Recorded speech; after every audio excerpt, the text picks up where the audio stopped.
Right foot இன்டேக்னால உங்கள் ஸ்கின்னை improve பண்ண முடியுமா? Definitely S.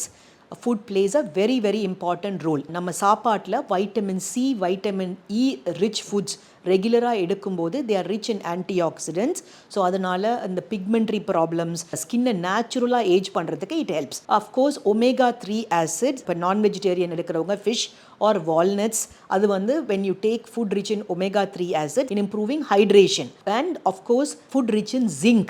Nuts எல்லாமே they are rich in zinc. They will reduce acne. So acne prone skin க்கு you have to avoid dairy products, and of course you have to avoid products that your gut cannot handle. உங்க intestine handle பண்ண முடியாத dairy products or gluten allergy இருந்தால் அதை avoid பண்ணிட்டு zinc rich nuts அந்த மாதிரி add பண்ணிங்கன்னா it will definitely help. கமெண்ட்டில் நீங்கள் என்ன ஃபுட் ரெகுலராக எடுத்துக்கிறீங்க, உங்கள் ஸ்கின் இம்ப்ரூவ் பண்ணுறதுக்கு அப்படின்னு போடுங்க. வாரத்தில் எத்தனை நாள் எடுத்துக்கிறீங்கன்னு போடுங்க. ஸ்கின் ஃபோட்டோகிராஃப்ஸ் போட்டிங்கன்னா we will help you. அது மட்டும் இல்லாமல் if you can make a smoothie with பசலைக்கீரை, spinach and chia seeds, add some berries to it. ரெகுலராக இந்த ஸ்மூதி எடுத்துக்கும் போது உங்கள் ஸ்கின்னோட பிரைட்னஸ் இம்ப்ரூவ் ஆகும், க்ளோ இம்ப்ரூவ் ஆகும், ஹைட்ரேஷன், செல் டர்ன் ஓவர் இம்ப்ரூவ் ஆகும்.